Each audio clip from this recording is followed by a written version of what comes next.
घर जाने के बाद 11:45 को करके अप्रॉक्स टाइम एक ग्रुप मैसेज आया। एक रात में एक इंसिडेंट हुआ, एक लड़की को मौत हो चुका है। पुलिस डिपार्टमेंट में जो हुआ, एक लड़की को मौत हुआ और शायद मर्डर है और रेप भी हो सकते हैं। 10 AM में, मतलब 10 AM 10 मिनट्स में उसका इंफॉर्मेशन हुआ जो डेथ रिपोर्टिंग, और इसका जो डेथ सर्टिफिकेट इशू हुआ वो 12:44 PM में। अब ये 3 घंटा का जो गैप है, 2-3 घंटा का जो गैप है, ये तो एक्सप्लेनेशन नहीं है। क्योंकि एक्सप्लेनेशन क्यों नहीं है, देखिए उतना टाइम क्या कर रहा था। अभी हम लोगों का जो क्वेश्चन है, जो 11 फीट है, 11 फुट में कोई फुटप्रिंट नहीं है, इसका क्या गारंटी है। मैंने ड्यूटी करके इधर गया, मेरे पास कोई इन्फॉर्मेशन नहीं आया, और जो बाहर का डॉक्टर उनको पता चल गया और वो क्राइम सीन पहुंच चुका है। ये जो चीज है ना, ये चीज थोड़ा कंट्रोवर्शियल नहीं, पूरा का झूठा लग रहा है। इसलिए लग रहा है जो एविडेंस भी टेम्पर हुआ। जिस दिन यहाँ पे डॉक्टर का रेप एंड मर्डर हुआ था, उस वक्त आप यही इमरजेंसी डिपार्टमेंट में ही थे। क्या हुआ था उस दिन एक्चुअली? देखिए, मेरा ड्यूटी था 8 PM से अगले दिन 8 AM तक। उस टाइम में कुछ भी नहीं हुआ, हम लोगों को किसी को कुछ पता नहीं था, क्योंकि इमरजेंसी में बहुत सारा पेशेंट था, हम लोग उसमें बिजी थे। और 8 AM के बाद मैंने मेरा जो हैंड ओवर आया डॉक्टर पॉली समद्दर मैडम, उसको हैंड ओवर देके हम लोग कॉलीग चाय पी के, मैंने 9 AM तक उधर थे। 9 AM के बाद हम घर चला गया। घर जाने के बाद 11:45 को करके अप्रॉक्स टाइम एक ग्रुप मैसेज आया। एक रात में एक इंसिडेंट हुआ, एक लड़की को मौत हो चुका है। तो तब भी मैंने मैडम को कॉल किया और इधर उधर कॉल घुमाया। तो मेरे को जो पता चला, तो पता चलने के बाद मेरा पता चला जो चेस डिपार्टमेंट में जो हुआ, एक लड़की को मौत हुआ और शायद मर्डर है और रेप भी हो सकते हैं। तो अभी क्या हुआ, मैडम जो मेरे को बोला था, मैडम बोला था जो उसको चेस डिपार्टमेंट का जो HOD है डॉक्टर अरुणाभ दत्त चौधरी, उन्होंने मैडम को आके वो 10 AM के बाद बोला था, देखिए मेरा डिपार्टमेंट का एक PGT का डेथ हो चुका है, आप मेरे साथ चलिए और ये डेथ कंफर्म किया, और इसके बाद क्या फॉर्मेलिटी हुआ वो दिखाएंगे, करिए। तो देखिए कोई भी पेशेंट एडमिट नहीं है, वो तो ऑन ड्यूटी पे थे, सो वो एडमिट नहीं थे। तो इसलिए उसका जो डेथ कंफर्म करने का जो आदेश है, जो स्टैंडर्ड ऑपरेटिंग प्रोसीडियर है, वो इमरजेंसी मेडिकल ऑफिसर के पास है।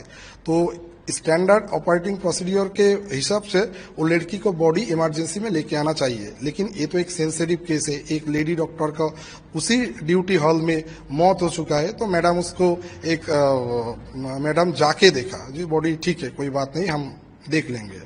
तो उसके बाद जब उन्होंने जाके देखा, जो भी देखा है, उनको HOD को बोला, जो देखिए आप लोग भी प्रोफेसर है, हम भी डॉक्टर है, आपको भी एक्सपीरियंस है, डेथ आप लोग डिक्लेयर किया, हम भी कर रहे हैं, आप एक काम कीजिए, उनके घर वाले को फोन कीजिए और आधार कार्ड लेके आइए, मेरे इमरजेंसी में लेके आइए। इमरजेंसी में एक टिकट करना पड़ेगा, उसके बाद आधार कार्ड के हम लोग डेथ सर्टिफिकेट इशू करेंगे। उसके बाद पोस्टमार्टम रूम में जाएंगे time and cause of death जानने के लिए। तो अभी क्या हुआ, वो अरुणाभ सर उनको रिफ्यूज किया, जो ऐसा ही मैडम जो बोला, जो शायद वो रिफ्यूज किया, इसलिए वो नहीं हो पाया, मतलब वो नीचे नहीं आया था। तो अभी कोलकाता पुलिस, टाला पुलिस का जो रिपोर्टिंग है 10 AM में, मतलब 10 AM 10 मिनट्स में उसका इंफॉर्मेशन हुआ जो डेथ रिपोर्टिंग, और इसका जो डेथ सर्टिफिकेट इशू हुआ वो 12:44 PM में। अब ये जो 3 घंटा का गैप है, इसीलिए हुआ, जो उधर से कोई नहीं आया, ब्रॉड डेथ कस्टोडियन होना चाहिए, जो साइन करेंगे, आधार कार्ड देंगे, उसके बाद ही डेथ सर्टिफिकेट इशू होगा। तो मैडम मेरे को बोला था, देखिए वो लोग रिफ्यूज किया, लेकिन रिफ्यूज नहीं करना चाहिए मेरे हिसाब से, क्योंकि वो जो डेथ हुआ उस डिपार्टमेंट का हुआ, डिपार्टमेंट के कोई HOD, कोई दूसरा कोई प्रोफेसर और कोई भी, और अगर नहीं होगा तो हॉस्पिटल एडमिनिस्ट्रेशन को, जो भी है एडमिनिस्ट्रेटर, उनको उसको कस्टोडियन होना चाहिए था, क्योंकि उसका मम्मी और पापा जब आएगा वो तो देर हो जाएगा ना। तो वो लोग नहीं किया। अब ये 3 घंटा का जो गैप है, 2-3 घंटा का जो गैप है, ये तो एक्सप्लेनेशन नहीं है। क्योंकि एक्सप्लेनेशन क्यों नहीं है, देखिए उतना टाइम क्या कर रहा था। जो मेरा जो कंफ्यूजन है, और जो डॉक्टर लोग अभी आंदोलन कर रहा है, जो लाल बाजार के सामने जो धरना दे रहा है, इसीलिए देखिए उस 3 घंटा में वो लोग क्या किया, इसलिए कंफ्यूजन है। उसके बाद कुछ वायरल वीडियो न्यूज में आया था, उस वायरल वीडियो में दिखा रहे थे जो सेमिनार रूम में जो बॉडी मिला था, तो उसका वो मैडम DC सेंट्रल मैडम बोल रहा था जो कॉर्डन ऑफ किया 40 फुट में, 40 फीट में, 51 फीट का लंबाई में। तो अभी हम लोगों का जो क्वेश्चन है, जो 11 और जो 11 फीट है, 11 फुट में कोई फुटप्रिंट नहीं है, इसका क्या गारंटी है? और वो एंट्री एग्जिट एक हो और दो हो, क्रिमिनल तो उसमें जा सकते। और अगर वो 11 फुट में जो लोग रह रहे थे, उनका जाने का क्या मकसद है? उनमें दिखाई दे रहा है बहुत सारा डॉक्टर है, जो भी फॉरेंसिक का है, एक एडवोकेट है, एक data entry operator of national medical college जो प्रिंसिपल का, एक्स प्रिंसिपल का पीए थे। क्यों? उसका क्या काम था? Data entry. तो नेशनल मेडिकल कॉलेज में पोस्टेड, इधर बोल रहा है वो एक प्रिंसिपल का पीए, जो भी है पीए है, तो क्राइम सीन में किया है। और उधर कोलकाता पुलिस खड़े थे, तो एक क्राइम सीन हुआ। जब क्राइम सीन कॉर्डन ऑफ कर दिए गए, वो तो कोलकाता पुलिस के अंडर है अभी। तो अभी उधर इस लोग कैसे जाएंगे? प्रिंसिपल का एक एडवोकेट है, उसका क्या काम है? उधर कोई काम नहीं है, इनका दूर दूर तक कोई रिलेशन नहीं है। और जो डॉक्टर है, कोई डॉक्टर बर्धमान मेडिकल कॉलेज का, कोई वो मालदा और आदर्श मेडिकल कॉलेज का, उसको कैसे इन्फॉर्मेशन पता चला? देखिए, मैंने ड्यूटी करके इधर गया, मेरे पास कोई इन्फॉर्मेशन नहीं आया, और जो बाहर का डॉक्टर, उनको पता चल गया और वो क्राइम सीन पहुंच चुका है। ये जो चीज है ना, ये चीज थोड़ा कंट्रोवर्शियल नहीं, पूरा का झूठा लग रहा है। इसलिए लग रहा है जो एविडेंस भी टेम्पर हुआ। और वो जो 51 फुट का 40 फीट का जो थियोरी दिखा रही है, आप कैसे बोल सकते हो क्राइम 11 फुट पे नहीं हुआ? और कोई फुटप्रिंट बाहर में भी नहीं हुआ, और प्लेस ऑफ ऑकरेंस ऐसे ही हुआ, उधर ही हुआ, ऐसा भी तो हो सकते। देखिए, कोई भी मर्डर होता है तो बॉडी मर्डर एक जगह पे होता है, डंपिंग अगले जगह पे हो सकते।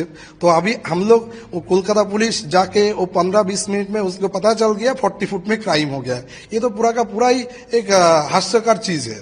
मतलब इनका कोई वैलिड ग्राउंड ही नहीं है।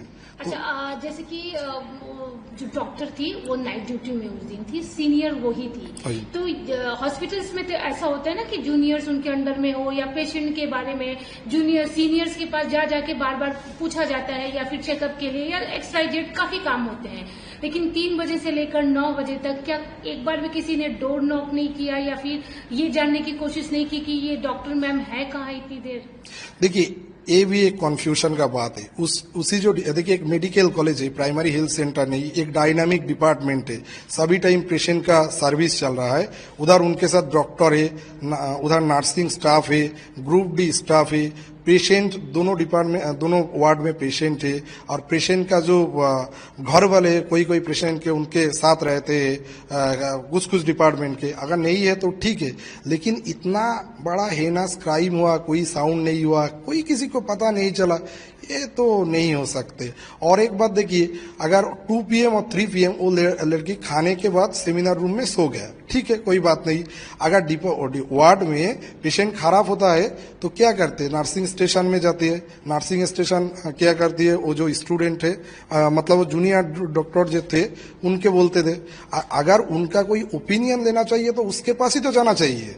तो उस रात में कोई भी नहीं हुआ, कुछ भी नहीं हुआ। ये जो सस्पिशियस बात है, वो 2 to 3 AM टू 9 AM तक कैसे हो सकते? ये पूरा का पूरा बात ही मेरे को लग रहा है जो इसके कोई कंट्रोवर्सी तो जरूर है। किसी को ना कुछ तो पता होना चाहिए। ऐसे नहीं हो सकते जो किसी को कोई पता ही नहीं है। ओके, जैसे आपने बोला कि HOD ने इमरजेंसी में कॉल करके बोला, कॉल करके नहीं, वो आके बोला। हाँ, वही आके बोला SOP के तहत की डेथ सर्टिफिकेट इश्यू करना है।